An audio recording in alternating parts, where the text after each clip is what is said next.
Welcome to another great episode of Lokar Car Show. Today we take a trip to the Syracuse Nationals Car Show in New York State. The venue is the newly renovated State Fairgrounds, and the car show needed every inch of the over 70-acre facility. This car show has something for everyone. Stay tuned for more. The first cars that we're going to take a look at are the finalists for the Gene Winfield Award. Gene Winfield is a legendary custom car builder from SoCal. Winfield has many accomplishments within the automotive industry, including driving a Model T Ford 135 miles an hour at the Bonneville Salt Flats. He opened a shop in 1961 in Modesto, California, that propelled him to stardom. One of his first innovations, blending paint schemes, caught the eye of Detroit and Hollywood. Even if you don't know who he is, you have seen his custom builds in movies like Blade Runner, The Last Starfighter, and RoboCop. To enter in the Gene Winfield Award, it must be a vehicle that's chopped, channeled, or sectioned. See, full body section is where you take a section out of the middle of the body, or you chop the top, or you channel it over the frame. So it has to be one of the three or a combination of the three. So all of these are chopped, channeled, or sectioned. Then they also have extended body work, you know, some of them have unbelievable changes in the body. So I look at the changes, I look at the overall design, the engineering, everything. So it's very involved, and I have four here out of the six that are really top cars, you know, of the nation. And each of those four, I think, have over $1 million in them each. This one has I heard over 2 million. So it's incredible the quality of the cars that I have this year that I have to choose from, and it's very, very difficult. A lot of work on this Louisiana-based 1950 Mercury, owned by Michael Pacina. This Mercury lead sled is a fine example of the level of competition for the Gene Winfield Award. Every nut and bolt on the car has been modified with care. This car is a driver, and Pacina says that he loves cruising in the car up and down the beach. Man, I just like old cars. I like muscle cars and all, but I just got a thing for the 40s and 50s. And I just think a Mercury lead sled, it's the ultimate lead sled, and it's just a car I've always liked. This car has been chopped, the top's been chopped, the speed pillar post has been removed, and it's converted into a hard top instead of a sedan. The whole front end is one piece. There's no seams in the front fenders. The front hood has been rounded to corners. Side pipes have all been molded in. Fender skirts have all been flush mounted. It sits on air ride suspension. It still has the stock chassis, but it has a Chevrolet motor transmission and rear end in it. This is a driver. I mean, we're from Louisiana, so we didn't drive it from Louisiana to come up here to New York, but we drive it around. I mean, we'll get in on a Sunday and drive out by the lake near our home, and when we go to this cruising the coast in Biloxi, Mississippi, we drive it up and down the coast for a whole week. We probably put 500-600 miles on it. So it's just not a trailer queen. We drive this car. It's been in the rain before too. This 1940 Mercury Club Coupe is owned by John F. Kiley Jr. And wow, just wow. We could probably have an entire episode dedicated to this car. The attention to detail on the car and all the others in the Gene Winfield final are amazing. The wheel skirts on this car rotate when you turn the steering wheel to make sure the tires don't rub. That is just one of a million customizations on this car. Well, I had a 1950 Mercury years and years ago, and I always liked the 40 Coupe. I had bought a convertible and had sent it out to have it sandblasted, and it came back as a piece of Swiss cheese. So that didn't work too well. So it was sold, and I found this one in the magazine and bought it.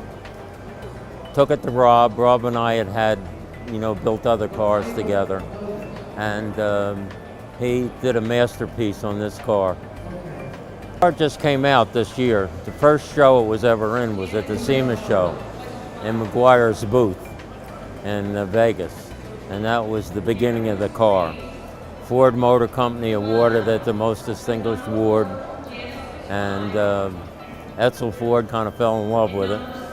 And it went from there and took it up to Sacramento and took it to Ohio, all through California. So we put quite a few miles on the trailer. We always liked pickup trucks where we're from, and what made us decide to do mid-engines because my father's a little crazy sometimes. And we got the chance to do it. We got the parts became available to us. And once we got the parts, we just figured we had to drop everything else and do this truck and get it finished. And it was a fun project. It was something that brought us closer together. We were able to work through a lot of issues because being it was mid-engine, it was a lot of challenges. And we worked through a lot of them, and it was a lot of fun. We've been into hot rods, my whole life, and he's been doing it since he was 15. And we did a couple other cars together, but nothing of this magnitude. This was just a big project, a lot of undertaking, and it came out perfect the first time through. Different. I see a lot of guys that they were putting these front-wheel drive engines in the back of these trucks, but to me, it reminded me of just going to the junkyard, picking up a motor. I wanted a true mid-engine truck, and the only way to do that is with a transaxle. There's no drive shaft, there's anything. It's directly bolt onto the transaxle. I've been wanting to do that since the 70s, and I finally had a chance to do it probably 10 years ago. I had a friend of mine who's into Ford racing. Originally we were going to do it with a Pantera transaxle, but I didn't want to do that. So I was associated with the bobsled team, the U.S. bobsled team, through the Bodine project. And I was in Switzerland at the time when they called me. He said, "You still want to do that mid-engine?" I said, "What do you got?" He said, "I got an 01 transaxle." I said, "I'll take it." And that's how it got started. We're taking a short break, but don't go anywhere because we have more cars you won't believe. Hey, have you ever seen a 1940s Ford truck Roadster? Stay tuned, you will.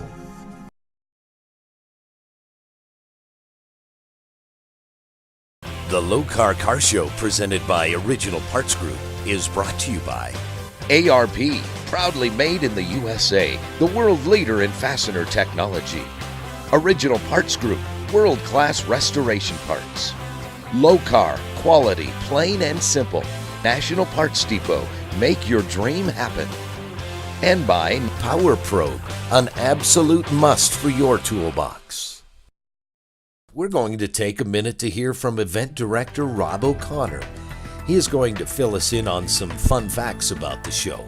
With perfect weather, over 450 vendors and campers have been here all week. The show is definitely better than last year. Yeah, this is the 17th year for the PPG Syracuse Nationals presented by your local Ford store. Last year we had about 8,000 cars, about 90,000 people. This year the weather has been absolutely perfect. We're expecting to beat those numbers again this year. We have over 450 vendors. We have over 600 campers that have been here for over a week to join us for this big party called the Syracuse Nationals and celebrate America's love affair with classic cars. We really try to cover all the bases. Like you said, we have 450 vendors. That includes our Women's World building next door here. We have tech seminars. We actually have cooking demonstrations in a demonstration kitchen. We have a large building, 60,000 square feet of indoor vendors. We have a large car corral and swap meet area over here. Bigger than we've ever had before. There's literally hundreds and hundreds of cars in there for sale.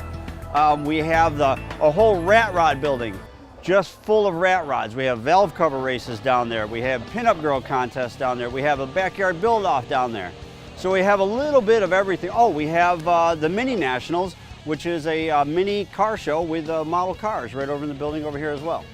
Next year we're going to be bigger and better. The venue is going to be spectacular. We can fit a lot more cars in here. So if you had a good time at the show, tell all your friends and neighbors to come to the show next year. We have a lot more room. Next year we're going to be in the same weekend in July, always the third full weekend in July. We have dates for the next 10 years, so we're not going anywhere, right here at the New York State Fair. Richard Broyles had a lifelong dream to build a 1940s Ford pickup truck. Well, he did, and he did it in a big way. This 1941 is truly a one-of-a-kind vehicle that Broyles designed and built in his home shop. Everything is custom on this truck, including a chromed-out undercarriage, axles, and brake rotors.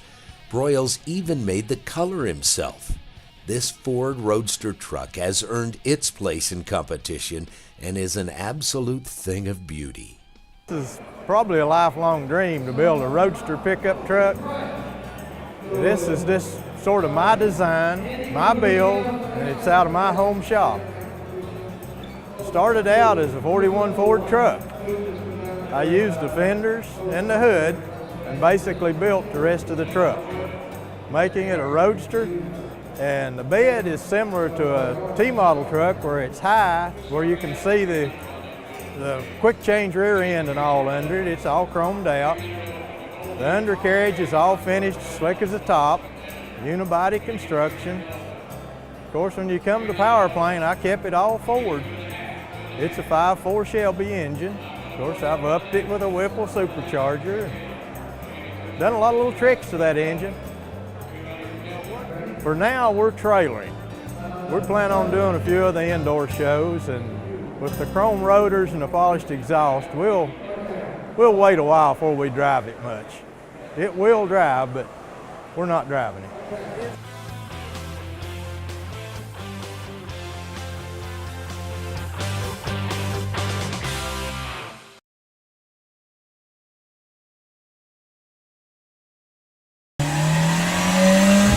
It's time for Lokar Lowdown with Kevin Ford. Let me tell you about some new products we've got down here at Lokar. We know you guys are looking for that cutting edge product, that product that just makes your car stand out from the crowd.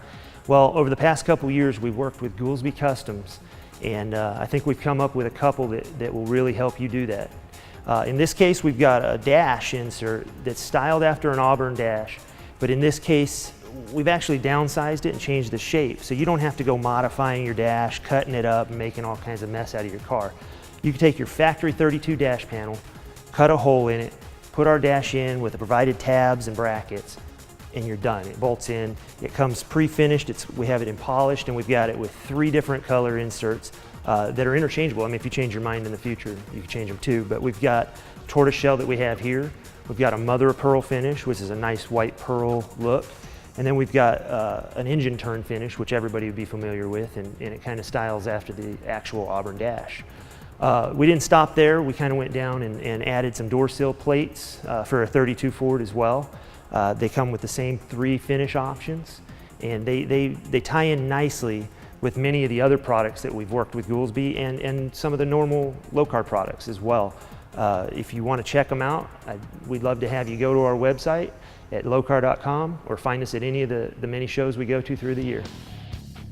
Clarence Stevens is the owner of this 1954 Chevy pickup that he saved from the crusher. This truck is never trailered and is enjoyed as a driver. Mr. Stevens is very happy with this truck and he loves to travel with his wife in it. He did most of the work himself and had some help on things he couldn't do. You can see the result of his passion in the detail of this Restomod. Well, actually, my father-in-law was junking cars at the time, and it was at a farm, and they wanted to take it to the crusher. And he knew his son rebuilt one at one time, and so he dropped it off at his house. And I was there at a party for my nephew, and he said to me, anybody that wants this truck? Because it was going to the junkyard. He was done with it. So I had my boss pick it up, take it to my house, and started working on it. And 6 years later, I finished it and got it on the road. And we've been on the road about 5 years now with it. To driver, yes, never trailer it. We take it everywhere. We come up here, it was a 4-hour ride, and be a 4-hour ride back home. And we really enjoy it. We take it anywhere. This tantalizing Thunderbird built by Brad is owned by his wife, but the build was a true husband and wife effort. They chose colors and modifications together. The car was purchased 9 years ago, and the couple remained married throughout the build. They're going strong, just like their Restomod Thunderbird, with a 2010 4.6-liter V8.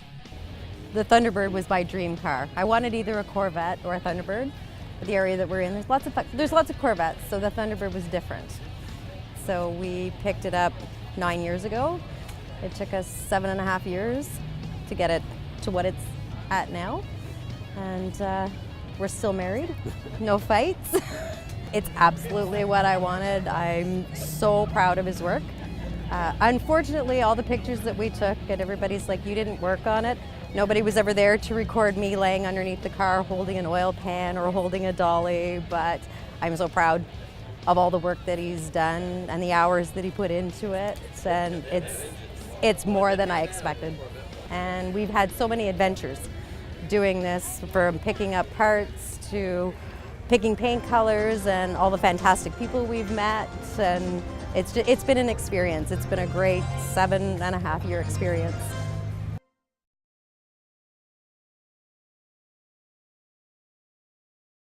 The Lokar Car Show, presented by Original Parts Group, is brought to you by Lokar, quality, plain and simple. Proline Tool and Supply, one tool, one operator, no problem. H&M Saw, the saw that cuts straight. LMC Truck, restore, maintain, customize parts and accessories for Chevy, GMC, Ford, and Dodge trucks and SUVs. KBS Coatings, rust stops here.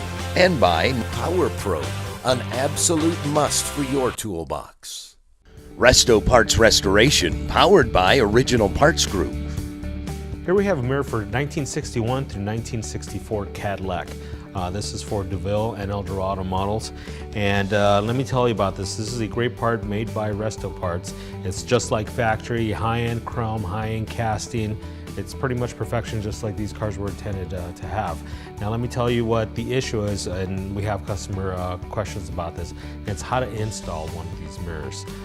The install is pretty basic, but you have to be careful, especially when an investment like this, you have to protect the paint. Cadillac uses a different gasket style. It's inserted inside the mirror as opposed to most typical cars where the gasket comes outside the mirror. So you have to be very careful when you drop the mirror in and when you tighten up the screw not to gouge your paint. When installed properly, the gasket and the mirror will sit so perfect that you actually won't see the gasket. That's what Cadillac wanted to do. So let's show you how to do that. First thing is protect your paint. I use blue masking tape. This will be your best friend in a bad situation. So let's start with doing that. This is the adjustment rod for the Cadillac mirror. This has to go through your door panel and through the outside of the door panel where you attach the knob. I'll be showing you that in a second. Now Cadillac did not use any screws or visible hooks or anything on the outside of the car like most cars did. Everything was hidden, so it looked very neat. So the screw on the Cadillac's on the inside through a hole in the door panel, so you have to use a short, stubby screwdriver. Once you have the screw threaded in by hand, that's when you get your screwdriver. And what this does is it drags this mirror over the top of the paint. That's why you have to be careful using masking tape. Once you cinch it down,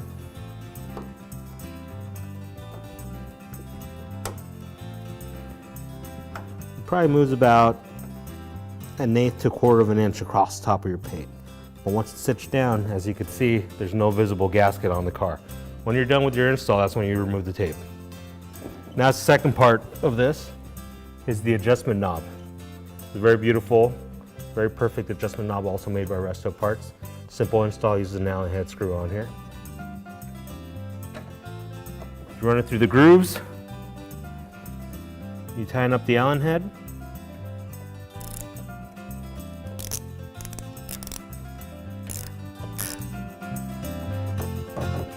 Okay, all that's left to be done is remove the protective tape, and it looks like a factory install to me.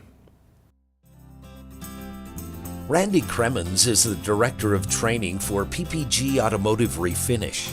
He was on location at the PPG booth, complete with a semi-truck and trailer, to fill us in on the car show and PPG. This show here at Syracuse is our second largest, I think, in the country. We do a lot of car shows, but we like to come here because of the size of the show. It's continuing to grow year after year.